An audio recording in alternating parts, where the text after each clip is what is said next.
Shri angel ಚಾನಲ್ಗೆ ನಿಮಗೆಲ್ಲ ಸುಸ್ವಾಗತ ಸ್ನೇಹಿತರೆ. ಇವತ್ತು ಸಂಡೇ ಆಗಿರುತ್ತೆ. ನಿಮಗೆ ಈಗಾಗಲೇ ಗೊತ್ತಿರೋ ಹಾಗೆ ನಾನು ಮಣಿಪಾಲಕ್ಕೆ ಬಂದಿರುವಂಥದ್ದು. ಇವತ್ತು ಬೆಳಗಿನ ತಿಂಡಿ ಆಯಿತು ಅಂದರೆ ಅರ್ಧ ಕೆಲಸ ಮುಗ್ದಂಗೆ. ಆಮೇಲೆ ಸಂಡೇ ಆಗಿರೋದ್ರಿಂದ ಫ್ರೀ ಆದಾಗ ಅಡುಗೆ ತಯಾರಿ ಮಾಡ್ಕೊಬಹುದಲ್ವ, ಏನು ಗಡ್ಬಿಡಿ ಇರಲ್ಲ. ಈಗ ಬೆಳಿಗ್ಗೆನೆ ತಿಂಡಿ ಎಲ್ಲ ಮಾಡಿಬಿಟ್ಟು ಈಗ ಸಮಯ 9 ಗಂಟೆ ಆಗಿದೆ. ಸಂಡೇ ಆಗಿರೋದ್ರಿಂದ ಸ್ವಲ್ಪ ಆರಾಮಾಗಿ ಎಲ್ಲ ಕೆಲಸನ ಮಾಡುವಂಥದ್ದಾಗಿರುತ್ತೆ. ನಮ್ಮ ಹಸ್ಬೆಂಡ್ ಸಹಿತ ಮನೆಯಲ್ಲೇ ಇದ್ದಾರೆ. ಮಕ್ಕಳು ಈಗ ಆಟ ಆಡ್ತಾ ಇರ್ಬೋದೇನೋ, ನನಗೆ ಗೊತ್ತಿಲ್ಲ. ನಾನು ಕಿಚನಲ್ಲಿದ್ದೆ. ಹಾಗೆ ಇವತ್ತು ನನ್ನ ಮಗ ಬಂದಿರೋದು ತುಂಬಾ ಹೋಮ್ವರ್ಕ್ ಇದೆ ಸ್ಕೂಲಿಂದು, ಅದು ಮಾಡ್ಲಿಕ್ಕೆ ಹೇಳಿದ್ದೀನಿ. ಅಂದರೆ ಇವತ್ತು ಹೊರಗಡೆ ಹೋಗೋ ಪ್ಲ್ಯಾನ್ ಇದೆ. ತುಂಬಾ ಹೋಮ್ವರ್ಕ್ ಇದೆ. ಸಂಡೇ ಆಗಿರೋದ್ರಿಂದ ನನ್ನ ಮಗ ಆಡ್ತಾ ಕೂತ್ಕೊತಾನೆ. ಅದಕ್ಕೆ ಇವತ್ತು ಹೊರಗಡೆ ಹೋಗಬೇಕಾಗಿರೋದ್ರಿಂದ ಹೋಮ್ವರ್ಕ್ ಎಲ್ಲ ಮಾಡ್ಕೊಂಡು ಕೂತ್ಕೊ ಅಂತ ಹೇಳಿದ್ದೀನಿ. ಏನೇನು ಮಾಡ್ತಾ ಇದ್ದಾರೆ ಅಂತ ನೋಡ್ಕೊಂಡು ಬರೋಣ ಬನ್ನಿ ಸ್ನೇಹಿತರೆ. ಅದಕ್ಕಿಂತ ಮುಂಚೆ ನಾನು ಮಾಡುವಂಥ ವಿಡಿಯೋಗಳು ನಿಮ್ಗೆ ಇಷ್ಟ ಆಗ್ತಾ ಇದ್ದರೆ, ಇನ್ಫಾರ್ಮೇಟಿವ್ ಆಗಿದ್ದರೆ ತಪ್ಪದೇನೆ ಚಾನಲ್ನ ಸಬ್ಸ್ಕ್ರೈಬ್ ಮಾಡಿಕೊಂಡು ಚಾನಲ್ನ ಬೆಳೆಸಿ ಅಂತ ಕೇಳ್ಕೊತಾ ಇದ್ದೀನಿ. ಇಲ್ಲಿಗ ನನ್ನ ಮಗ ಬರೀಲಿಕ್ಕೆ ಹೇಳಿದ್ನಲ್ಲ, ಅದೇ ರೀತಿ ಮಾಡ್ತಾ ಇದ್ದಾನೆ. ತುಂಬ ಬರೀಲಿಕ್ಕೆ ಕೊಟ್ಟಿದ್ರು ಕ್ರಿಸ್ಮಸ್ ರಜೆ ಅಂದ್ಕೊಂಡು. ಅವನಿಗೆ ಡೈಲಿ ಕಾಪಿ ಬರೆಯೋದು ಅದೆಲ್ಲ ಇರುತ್ತೆ. ಇಲ್ಲಿಗೆ ಮಗಳು ಖುಷಿಯಾಗಿ ಪಪ್ಪನ ಜೋಡಿ ಆಟ ಆಡ್ತಾ ಇದ್ದಾಳೆ. ಅವಳಿಗೆ ಪಪ್ಪ ಅಂದರೆ ಆಯಿತು, ಆಟ ಆಡ್ತಾ ಕುತ್ಕೊತಾಳೆ. ಹಾಗೆ ನಾನೀಗ ವಿಡಿಯೋ ಮಾಡ್ತಾ ಇದ್ದೀನಿ ಅಂದ್ಕೊಂಡು ಈ ಕಡೆ ಓಡ್ ಬಂದ್ಬಿಟ್ಟಿದ್ದಾಳೆ.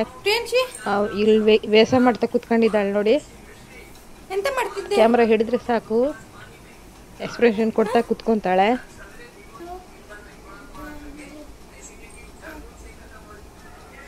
ಇವತ್ತು ಹೊರಗಡೆ ಹೋಗಬೇಕು ಅಂತ ಇದ್ವಲ್ಲ, ಅದಕ್ಕೆ ಕಾರಣ ಏನಂದರೆ ಈಗ ನನ್ನ ಮಗಳದು ಗೆಜ್ಜೆ ಇದೆಯಲ್ಲ ಸ್ವಲ್ಪ ಹಳೆ ಆಗಿದೆ. ಹಾಗೆ ಊರ ಕಡೆ ತಗೊಂಡಿರೋದ್ರಿಂದ ಅದು ಕಲರ್ ಸಹಿತ ಶೇಡ್ ಆದಂಗೆ ಆಗಿಬಿಟ್ಟಿದೆ, ತಾಮ್ರದ್ದು ಬಂದಿದೆ. ಅದಕ್ಕೆ ಅವಳಿಗೆ ಸ್ವಲ್ಪ ಹೊಸ ಗೆಜ್ಜೆ ತೊಗೊಂಬರುವ ಅಂತ. ಹಾಗೆ ಹಳೆ ಗೆಜ್ಜೆ ಹಾಕಿ ಸ್ವಲ್ಪ ಲೂಸ್ ಆದಂಗೆ ಆಗಿಬಿಟ್ಟಿದೆ. ಅದಕ್ಕೆ ಅವಳಿಗೆ ಈಗ ತೆಗೆದಿಟ್ಟಿದ್ದೆ, ಇಷ್ಟು ದಿನ ಗೆಜ್ಜೆನ ಹಾಕಿದೆ. ಈಗ ಮಣಿಪಾಲಕ್ಕೆ ಬಂದಿರೋದ್ರಿಂದ ನಾವು ಉಡುಪಿ ಆಭರಣಕ್ಕೆ ಹೋಗ್ಬಿಟ್ಟು ಗೆಜ್ಜೆ ತಗೊಳ್ಳುವ ಅಂತ. ಹಾಗೆ ನಂದು ಒಂದು ಗೆಜ್ಜೆ ಇದೆ, ಅದನ್ನು ಕೊಟ್ಟು ಹೊಸ ತಗೊಳ್ಳುವ ಅಂತ ಪ್ಲ್ಯಾನ್ ಮಾಡಿದ್ದೀವಿ. ನೋಡೋಣ.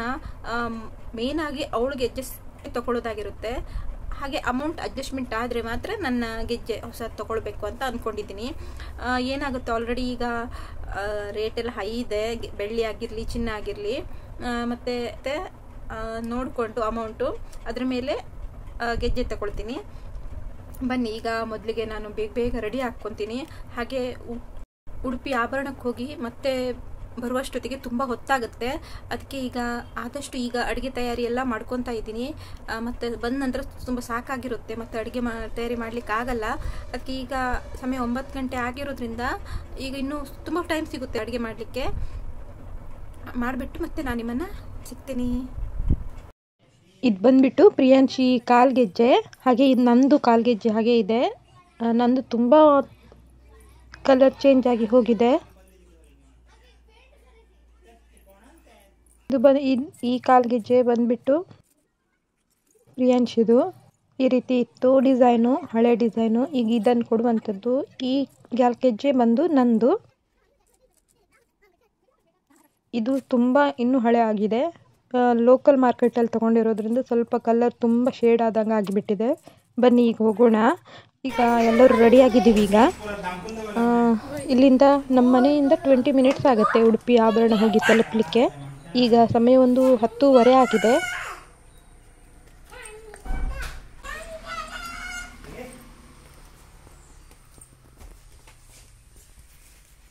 ಸ್ವಲ್ಪ ಬಿಸಿಲು ಕೂಡ ಜಾಸ್ತಿ ಇರೋದ್ರಿಂದ ಬೇಗ ಹೋಗಿ ಬಂದ್ಬಿಡೋಣ.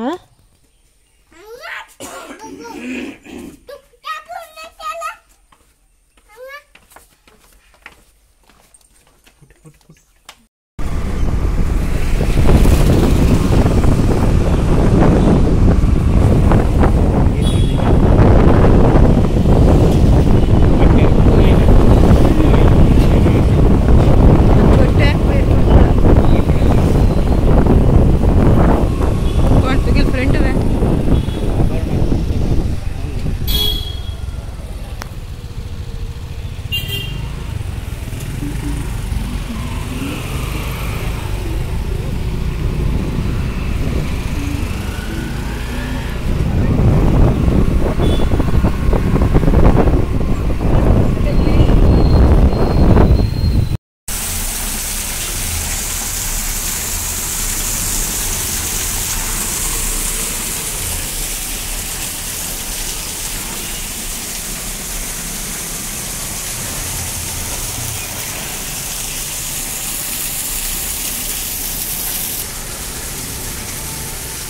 ಕ್ರಿಸ್ಮಸ್ ಟೈಮ್ ಆಗಿರೋದ್ರಿಂದ ಸ್ವಲ್ಪ ರಶ್ ಇರುತ್ತೆ. ಅದಕ್ಕೀಗ ವೆಹಿಕಲ್ನ ಪಾರ್ಕ್ ಮಾಡ್ಕೊಂಡ್ಬಂದು ಮತ್ತೆ ಈಗ ನಾವು ಸಿಲ್ವರ್ ಸೆಕ್ಷನಲ್ಲಿ ಹೋಗ್ತಾ ಇದ್ದೀವಿ. ಸಿಲ್ವರ್ ಸೆಕ್ಷನ್ ನಾವು ಪಾರ್ಕಿಂಗ್ ಮಾಡ್ತಿದ್ದಲ್ಲ ಅದ್ರ ಪಕ್ಕದಲ್ಲೇ ಇರುತ್ತೆ. ಡೈಮಂಡ್ ಮತ್ತು ಗೋಲ್ಡು ಸ್ವಲ್ಪ ಮುಂದೆ ಇರುತ್ತೆ ಸೆಕ್ಷನ್. ನೀವು ಆಲ್ರೆಡಿ ಬೋರ್ಡ್ ನೋಡಿರ್ಬೋದು ಅಲ್ಲಿ. ಇಲ್ಲಿಂದ ನಾವೀಗ ಸಿಲ್ವರ್ ಸೆಕ್ಷನಿಗೆ ಬಂದಿದ್ದೀವಿ. ಇಲ್ಲಿಗ ನಮ್ಮ ಹಸ್ಬೆಂಡ್ ಪಾಸ್ ಮಾಡ್ತಾ ಇದ್ದಾರೆ. ನೋಡೋಣ ಯಾವ್ಯಾವ ಡಿಸೈನ್ ಸಿಗುತ್ತೆ ಅಂದ್ಕೊಂಡು. ನಾವು ಸ್ವಲ್ಪ ಬೇಗ ಬಂದಿರೋದ್ರಿಂದ ಅಷ್ಟೊಂದು ರಶ್ ಇರಲಿಲ್ಲ. ನಮ್ಗೆ ಆರಾಮಾಗಿ ಏನೇನು ತೊಗೋಬೇಕಲ್ವ ಅದನ್ನೆಲ್ಲ ಆರಾಮಾಗಿ ಆರ್ನಮೆಂಟ್ಸನ್ನು ಕೊಟ್ಟರು. ಅದೇ ನಿಮಗೆ ರಶ್ ಟೈಮಲ್ಲಿ ಬಂದರೆ ನಿಮಗೆ ತೋರಿಸ್ತಾರೆ, ಆದರೆ ನಿಮಗೆ ಅಷ್ಟೊಂದು ಆರಾಮಾಗಿ ಕಾಮಾಗಿ ಪೇಷನ್ಸಲ್ಲಿ ನೋಡ್ಲಿಕ್ಕೆ ಆಗಲ್ಲ. ಅದಕ್ಕೆ ನಾವು ಆದಷ್ಟು ಸ್ವಲ್ಪ ಬೆಳಿಗ್ಗೆ ಹೊತ್ತನ್ನೇ ಹೋಗಿಬಿಡ್ಬೇಕು. ಇಲ್ಲಿಗೆ ಕೆಲವೊಂದು ಡಿಸೈನ್ಸ್ ಎಲ್ಲ ನಾನು ತೋರಿಸ್ತಾ ಇದ್ದೀನಿ. ಜಾಸ್ತಿ ವೀಡಿಯೋ ಮಾಡಿಲ್ಲ. ಇಲ್ಲಿ ಕಾಲ್ಗೆಜ್ಜೆ ತೊಗೊಂಡು ಮತ್ತೆ ರಿಟರ್ನ್ ಈಗ ಮನೆಗೆ ಹೋಗ್ತಾ ಇದ್ದೀವಿ. ಕಾಲ್ಗೆಜ್ಜೆ ತೊಗೊಳ್ಳುವಷ್ಟೊತ್ತಿಗೆ ಒಂದು 1.5 ಅವರ್ ಆಗೋಯ್ತು. ಮನೆಗೆ ಹೋಗಿ ತೋರಿಸ್ತೀನಿ ನಿಮಗೆ.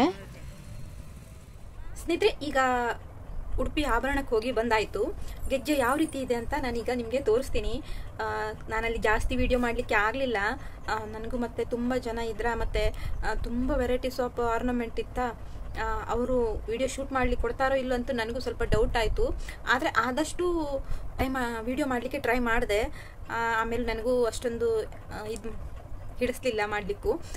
ಈಗ ನಾನು ಪ್ರಿಯಾಂಶಿಗೆ ಯಾವ ರೀತಿ ಗೆಜ್ಜೆ ತೊಗೊಂಡೆ ಅಂತ ನಿಮಗೆ ಹೇಳಿಸ್ತೀನಿ. ಮತ್ತು ನನಗಂತೂ ತೊಗೊಳ್ಲಿಕ್ಕೆ ಆಗಲಿಲ್ಲ. ಅಂದರೆ ತುಂಬ ಗೆಜ್ಜೆ ಬೆಳ್ಳಿ ರೇಟು ಹೆಚ್ಚಾಗಿರೋದ್ರಿಂದ ಮತ್ತು ನಾನು ಅಷ್ಟೊಂದು ತೊಗೊಳ್ಲಿಕ್ಕೆ ಈಗ ಇಂಟ್ರೆಸ್ಟ್ ಮಾಡಲಿಲ್ಲ. ಮತ್ತೊಮ್ಮೆ ಯಾವಾಗಾದರೂ ತೊಗೊಳ್ಳುವ ಅಂತ ಅಂದ್ಕೊಂಡೆ. ಮತ್ತು ಊರಿಂದ ಏನೇ ನೀವು ಆರ್ನಮೆಂಟ್ ಅಲ್ಲಿ ತೊಗೊಂಡೋಗಿ ಕೊಟ್ಟರು ಅದಕ್ಕೆ ಕವಡೆ ಕಿಮ್ಮತ್ತಿಲ್ಲ ಅಂತಲೇ ಹೇಳ್ಬೋದು. ಅಷ್ಟು ನಾವಿಲ್ಲಿ 3,000 2,500 ರೂಪಾಯಿ ಕೊಟ್ಟು ಗೆಜ್ಜೆ ತೊಗೊಳ್ತೀವಿ.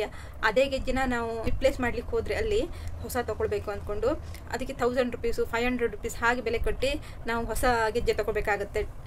ಅದಕ್ಕೆ ಆದಷ್ಟು ಏನಂದರೆ ನೀವು ಊರಲ್ಲಿ ಏನಾದರೂ ತೊಗೊಂಡಿದ್ರೆ ಆರ್ನಮೆಂಟನ್ನು ಅದನ್ನು ಊರಿನಲ್ಲಿ ಎಲ್ಲಿ ತೊಗೊಂಡಿದ್ದೀವಲ್ಲ ಅವರಿಗೆ ರಿಟರ್ನ್ ಕೊಟ್ಟರೆ ನಿಮಗೆ ಹೆಚ್ಚಿನ ಒಂದು ಮೌಲ್ಯ ಸಿಗುತ್ತೆ, ಲಾಭ ಪಡ್ಕೊಬೋದು ಅದರಿಂದ ಅಂತ ಹೇಳ್ತೀನಿ. ಊರಲ್ಲಿ ನಮಗೆ ಸೇಮ್ ರೇಟಲ್ಲೇ ಗೆಜ್ಜೆ ಸಿಗುತ್ತೆ. ಆದರೆ ಏನಾಗಿರುತ್ತೆ, ಅವರು ತಾಮ್ರನ ಜಾಸ್ತಿ ಯೂಸ್ ಮಾಡಿರ್ತಾರೆ ಗೆಜ್ಜೆಯಲ್ಲಿ. ನಮಗೆ ಅಷ್ಟೊಂದು ಬೆಳ್ಳಿಯ ಬಗ್ಗೆ ಮಾಹಿತಿ ಇಲ್ಲದೆ ಇರೋದ್ರಿಂದ ಚಿನ್ನದ ಅಂಗಡಿಯವರಿಗೆ ಗೊತ್ತಿರುತ್ತೆ ಎಷ್ಟು ತಾಮ್ರ ಇದೆ ಎಷ್ಟು ಬೆಳ್ಳಿ ಇದೆ ಅಂತ ಗೆಜ್ಜೆಲ್ಲಿ. ನಮಗೆ ಸೇಮ್ ಕಾಣುತ್ತೆ. ಬೆಳ್ಳಿ ಆಭರಣದಿಂದ ತಂದರೂ ಅಷ್ಟೇ, ಊರ ಕಡೆ ತಂದರೂ ಅಷ್ಟೇ. ಆದರೆ ಊರ ಕಡೆ ಏನು ನಾವು ಆರ್ನಮೆಂಟ್ಸನ್ನು ತೊಗೊಳ್ತೀವಲ್ಲ ಅದರಲ್ಲಿ ತಾಮ್ರ ಮಿಕ್ಸ್ ಜಾಸ್ತಿ ಆಗಿರುತ್ತೆ ಅಷ್ಟೇ. ನಾವು ಸರಿಯಾಗಿ ಚೆಕಿಂಗ್ ದೊಡ್ಡ ಶಾಪಲ್ಲಿ ಹೋಗಿ ಚೆಕಿಂಗ್ ಮಾಡಿದ್ರೆ ಆವಾಗ ವಿಷಯ ನಮಗೆ ಗೊತ್ತಾಗುತ್ತೆ. ಈಗ ತಗೊಂಡಂತೂ ಆಯಿತು. ಗೆಜ್ಜೆನ ನೋಡುವ ಹೇಗಿದೆ ಅಂತ.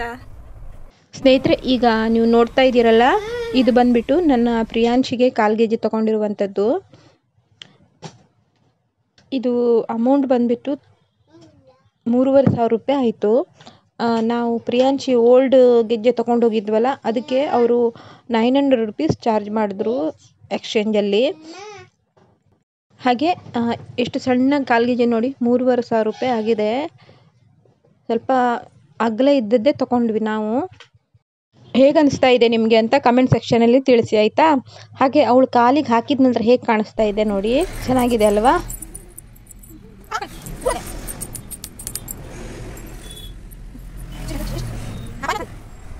ಹಲೋ ಸ್ನೇಹಿತರೆ, ಈಗ ಸಂಜೆ ಆಗಿದೆ. ಇನ್ನು ಈಗ ನಾವು ರೆಡಿಯಾಗಿದ್ದೀವಿ. ಹಾಗೇನೆ ಪ್ರಿಯಾಂಶಿ ಕೂಡ ಇಲ್ಲಿ ರೆಡಿಯಾಗಿದ್ದಾಳೆ. ತೋರಿಸ್ತೀನಿ ನಿಮ್ಗೆ. ಪ್ರಿಯಾಂಶಿ ಎಲ್ಲೋಗ್ತಿದ್ದೆ? ದೇವಸ್ಥಾನಕ್ಕೆ ಮಾಡು. ದೇವಸ್ಥಾನಕ್ಕೆ ಎಲ್ಲಿಗೆ? ದೇವಸ್ಥಾನಕ್ಕೆ ರಿಟರ್ನ್ ಹೇಳು ಅಂದರೆ ಹೇಳೋದಿಲ್ಲ ಅಂತೆ. ಏನಾದರೂ ಒಂದು ತಪ್ಪಾಯಿತು ಅಂತ ರಿಟರ್ನ್ ಹೇಳಲಿಕ್ಕೆ ಹೇಳಿದ್ರೆ ಮರ್ಯಾದೆ ಮಾಡ್ಕೊಂಡು ಹೇಳೋದೇ ಇಲ್ಲ ಅವಳಿಗ. ಈಗ ಎಲ್ಲರೂ ದೇವಸ್ಥಾನಕ್ಕೆ ಹೋಗಲಿಕ್ಕೆ ರೆಡಿಯಾಗಿದ್ದೀವಿ. ಕಾರಣ ಏನಂದರೆ ಈಗ ನನ್ನ ಪ್ರಿಯಾಂಶಿ ಡೆಲಿವರಿ ಟೈಮಲ್ಲಿ ಇತ್ತಲ್ಲ, ಸ್ವಲ್ಪ ನನಗೆ ಪ್ರಾಬ್ಲಮ್ ಇದ್ದಿತ್ತು. ತುಂಬ ರಿಸ್ಕಿ ಪ್ರೆಗ್ನೆನ್ಸಿನೇ ಅಂತ ಹೇಳ್ಬೋದು. ಅದಕ್ಕೆ ನಮ್ಮ ಹಸ್ಬೆಂಡು ಇಲ್ಲಿ ಹರಕೆ ಹೊತ್ಕೊಂಡಿದ್ರು. ಆ ಹರಕೆನ ಈಗ ಕೊಡುವಂಥ ಟೈಮ್ ಆಗಿದೆ. ಪ್ರತಿ ಸಲ ಬಂದಾಗ ನಮಗೆ ಅದು ನೆನಪಿರ್ತಿರ್ಲಿಲ್ಲ, ಅಥವಾ ಯಾವುದೋ ಕಾರಣದಿಂದ ಮರೆತೇ ಹೋಗ್ತಿತ್ತು.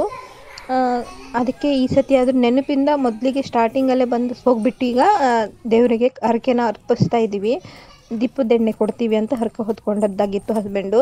ಅದಕ್ಕೆ ಈಗ ಬಂದು ದೇವರಿಗೆ ಪ್ರದಕ್ಷಿಣೆ ಮಾಡಿಕೊಂಡು ಸೇವೆನ ಸಲ್ಲಿಸ್ತಾ ಇರುವಂಥದ್ದು. ನಮ್ಮ ಮನೆ ಇರುವಂಥದ್ದು ಪರ್ಕಳ. ಅಲ್ಲಿ ಆ ಭಾಗದಲ್ಲಿ ಈ ದೇವಸ್ಥಾನ ಶ್ರೀ ಮಹಾಲಿಂಗೇಶ್ವರ ದೇವಸ್ಥಾನದ್ದು ತುಂಬಾ ಪ್ರಸಿದ್ಧ ದೇವಸ್ಥಾನ.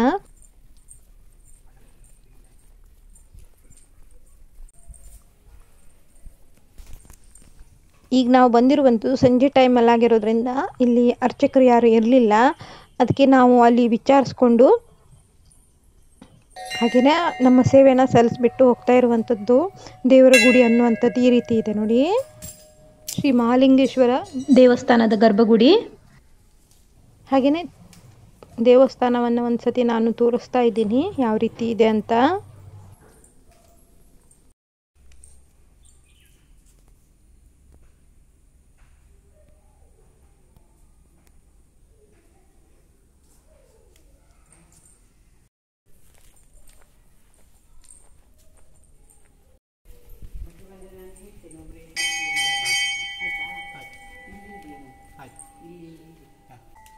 बाबू का हाथ लाए या प्रत्युष अंगे रहे अंगे हाथ लाए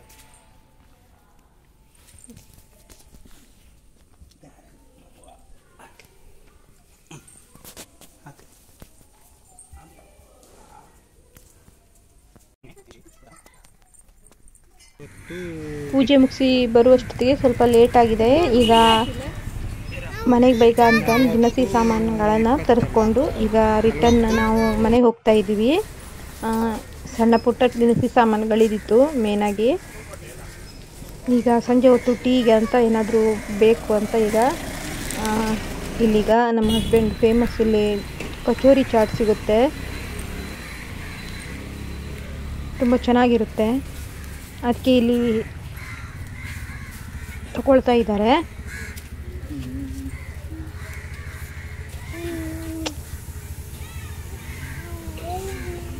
ಇದು ಅಂಗಡಿ ಬಂದುಬಿಟ್ಟು ಚಾಟ್ ಐಟಮ್ ಅಂಗಡಿ, ತುಂಬ ಚೆನ್ನಾಗಿರುತ್ತೆ. ನಮ್ಮ ಹಸ್ಬೆಂಡ್ ಸಂಜೆ ಹೊತ್ತಿಗೆ ಏನಾದರೂ ತಿನ್ನಬೇಕು ಚಾಟ್ಸ್ ಅಂದರೆ ಇಲ್ಲಿಂದನೇ ತಿನ್ನುವಂಥದ್ದು. ಮೊದಲೆಲ್ಲ ಮಣಿಪಾಲದಿಂದ ತೊಗೊಂಬರ್ತಾಯಿದ್ರು, ಈಗ ಇಲ್ಲೇ ಪರ್ಕಳದಲ್ಲೇ ಆಗಿರೋದ್ರಿಂದ ಚೆನ್ನಾಗಿರುತ್ತೆ ಅಂತ ಇಲ್ಲಿಂದನೇ ತೊಗೊತಾ ಇದ್ದೀವಿ. ಅವ್ರದ್ದೇ ಮತ್ತೊಂದು ಶಾಪ್ ಇದು. ಈಗ ಮನೆ ಕಡೆ ಹೊರಡ್ತಾ ಇದ್ದೀವಿ. ಕಚೋರಿ ಚಾಟನ್ನು ನಾವು ಪಾರ್ಸಲ್ ಮಾಡಿ ಬಂದು ತೊಗೊಂಡದ್ದಾಗಿತ್ತು. ಈಗ ಅದನ್ನೀಗ ಎಲ್ಲರಿಗೂ ಸರ್ವ್ ಮಾಡ್ತಾ ಇದ್ದೀವಿ. ಈ ರೀತಿ ಪ್ಯಾಕಿಂಗಲ್ಲಿ ಬಂದಿದ್ದು ತುಂಬ ಟೇಸ್ಟಿಯಾಗಿತ್ತು. ಮಕ್ಕಳಿಗೆ ಈ ರೀತಿ ಹೊರಗಡೆ ತಿಂಡಿ ಅಂದರೆ ತುಂಬಾ ಇಷ್ಟ ಆಗುತ್ತೆ. ಹಾಗೆ ದೊಡ್ಡವರಿಗೂ ಅಷ್ಟೇ. ಮಂತ್ಲಿ ಒನ್ಸ್ ಇಲ್ಲ 2 ಮಂತ್ಸ್ ಒಂದ್ಸತಿ ತಿನ್ನೋದ್ರಿಂದ ಏನು ಅಷ್ಟೊಂದು ಎಫೆಕ್ಟ್ ಆಗಲ್ಲ ಹೆಲ್ತಲ್ಲಿ. ಅದೇ ರೂಢಿ ಆಗಬಾರ್ದು ಅಷ್ಟೇ. ಇನ್ನೀಗ ನಾನಿಲ್ಲಿಗ ನೈಟ್ ಅಡುಗೆ ಈ ಕಡೆ ರೆಡಿ ಮಾಡ್ತಾ ಇದ್ದೀನಿ. ಈಗ ಟೈಮ್ ಬಂದುಬಿಟ್ಟು 6:30 ಆಗಿದೆ ಅನಿಸುತ್ತೆ. ಇವತ್ತು ಚಪಾತಿ ಮಾಡುವ ಅಂತ ರಾತ್ರಿಗೆ ಒಂದು ಸ್ವಲ್ಪ ಚಪಾತಿ ಮಾಡಿದ್ದೀನಿ. ಹಾಗೆಯೇ ಬೆಳಿಗ್ಗೆ ಹೊತ್ತು ನಾನು ಸೋಯಾಬೀನ್ ಪಲ್ಯ ಮಾಡಿದ್ದು ಅದು ಬಂದುಬಿಟ್ಟು ಇಲ್ಲಿದೆ ನೋಡಿ. ಹಾಗೆ ಸ್ವಲ್ಪ ಶಾವಿಗೆ ಇದ್ದಿತ್ತು ಮಧ್ಯಾಹ್ನ ಹೊತ್ತು ಮಾಡಿದ್ದು, ಅದು ಇದೆ. ಇನ್ನೀಗ ಊಟ ಲೈಟಾಗೇ ಇರುತ್ತೆ, ಹೇಗೋ ಈಗ ಫಾಸ್ಟ್ ಫುಡ್ ಐಟಮ್ ತಿಂದಿದ್ದೀವಲ್ಲ, ಈಗ ಇರೋದನ್ನೇ ಹಂಚ್ಕೊಂಡು ತಿನ್ಬಿಡ್ತೀವಿ, ಮತ್ತೇನು ಎಕ್ಸ್ಟ್ರಾ ಮಾಡ್ಲಿಕ್ಕೆ ಹೋಗಲ್ಲ. ಇವತ್ತಿನ ವಿಡಿಯೋ ನಿಮಗೆ ಶಾರ್ಟ್ ಆಗಿ 2-3 ದಿವಸದ್ದು ಸೇರಿಸ್ಬಿಟ್ಟು ನಾನು ಹಾಕಿದ್ದೀನಿ. ವಿಡಿಯೋ ನಿಮಗೆ ಇಷ್ಟ ಆಗಿದೆ ಅಂತ ಅನ್ಕೋತೀನಿ. ಮಕ್ಕಳು ತುಂಬಾನೇ ಎಂಜಾಯ್ಮೆಂಟ್ ಮಾಡ್ತಾ ಇದ್ದಾರೆ. ಊರಿಂದ ಕ್ರಿಸ್ಮಸ್ ರಜೆ ಸಿಕ್ಕಿರೋದ್ರಿಂದ ಅವರಿಗೂ ತುಂಬ ಖುಷಿಯಾಗಿದೆ. ತುಂಬ ದಿನ ಹೊರಗಡೆ ಹೋಗಬೇಕು ಅಂದ್ಕೊಂಡಿದ್ವಾ, ಈಗ ಸಣ್ಣ ಒಂದು ಔಟಿಂಗ್ ಅಂತ ಆಗಿದೆ. ಇನ್ನು ತುಂಬಾನೇ ವಿಡಿಯೋಸ್ ಇದೆ, ಹಾಗೆ ಇನ್ನು ತುಂಬ ಹೊರಗಡೆ ಹೋಗಬೇಕು ನಾವು. ಎಲ್ಲ ಅಪ್ಡೇಟನ್ನು ನಾನು ನಿಮಗೆ ತಿಳಿಸ್ತೀನಿ. ಸ್ನೇಹಿತರೆ, ಇಲ್ಲಿಗೆ ಇವತ್ತಿನ ವಿಡಿಯೋನ ಮುಗಿಸ್ತಾ ಇದ್ದೀನಿ. ಇವತ್ತಿನ ವಿಡಿಯೋ ನಿಮಗೆ ಇಷ್ಟ ಆಗಿದೆ ಅಂತ ಅನ್ಕೋತೀನಿ. ಇಷ್ಟ ಆಗಿದ್ರೆ ಲೈಕ್ ಬಟನ್ನ ಕ್ಲಿಕ್ ಮಾಡಿ, ಹೇಗೆ ಅನಿಸ್ತು ಅಂತ ಕಮೆಂಟ್ ಸೆಕ್ಷನಲ್ಲಿ ತಿಳಿಸಿ. ಇನ್ನೂ ತನಕ ಚಾನಲ್ನ ಸಬ್ಸ್ಕ್ರೈಬ್ ಮಾಡದೆ ನೋಡ್ತಾ ಇದ್ರೆ ಸಬ್ಸ್ಕ್ರೈಬ್ ಮಾಡೋದನ್ನ ಮರಿಬೇಡಿ. ಬಾಯ್.